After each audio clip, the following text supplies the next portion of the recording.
This year, 2017, is the 100-year anniversary of the infamous Balfour Declaration, as well as the French Mr. Jules Cambon Declaration, and promising a homeland for Jews in Palestine.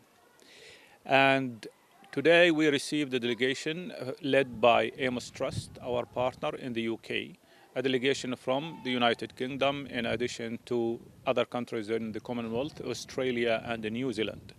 These people come to show their solidarity. They started a walk from London to Palestine, and they will be delivering a message to the British Embassy in protest against this declaration.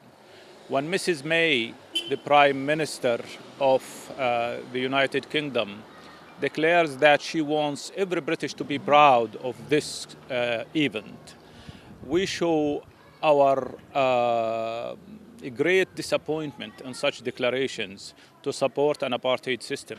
Israeli occupation, illegal, illegitimate, and that continues since 69 years to occupy Palestine and control the lives of its people.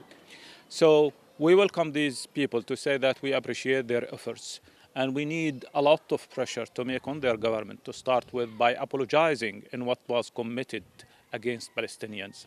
The British did not own Palestine, did not own Palestinians to sell them in the market for the Zionist groups. In addition, they need to change the record, and this is the name of the campaign, Change the Record.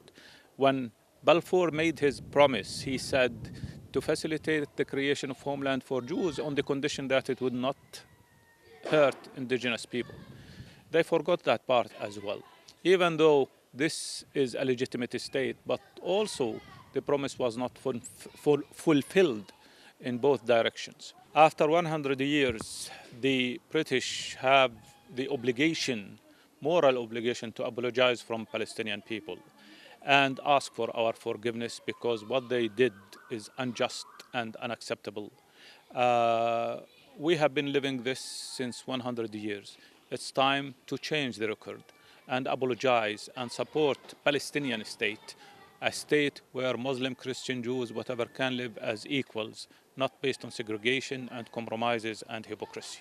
I'm an Australian, and I saw on the internet Just Walk to Jerusalem, and when I read about it I thought it was a fantastic thing to have a long walk, which I thought I would enjoy, and also support the Palestinian people.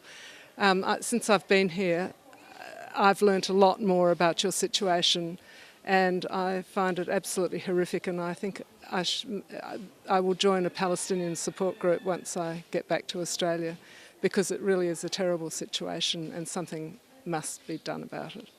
When I think about the restrictions that are put upon you, I cannot believe it. These things do not exist in Australia. To be so restricted in your life choices, it's terrible. It's absolutely shocking. I'd say to Palestinian people, having walked from London to Jerusalem, we feel your pain. We walk with you. We walk in solidarity with you. We understand what you have to go through. Being in Bethlehem now and understanding what you have to go through every day, it's very difficult. So we stand with you, and that's why we did the walk. My message to all the refugees is never give up. This is your homeland. We wish one day that there is peace, that you can return to your homes, that you can actually live the life you're supposed to live, where you can actually move anywhere. I feel like I'm very lucky to live in Australia. I can move anywhere. I can with no problems. When we walked from London to here, we have no problems with moving anywhere, and I wish that for you as well. Walking from London to Palestine has given me an incredible experience.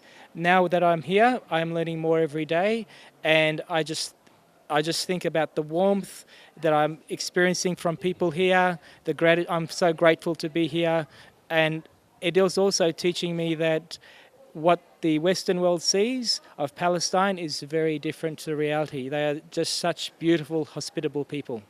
Well, I think there'll be some pros and cons, I guess. I mean, I feel a little bit sad because I would have finished walking, because walking's been wonderful through Europe, and I'll be going back to normal life, normality, working and, well, living at home and not really going anywhere. But I'll feel great to have achieved this goal and to have finish this walk at the same time, because, well, I mean, Palestine will greatly appreciate it, and so will all the supporters, and yeah, I mean, I'll miss it, but I'll feel really proud of what I've accomplished.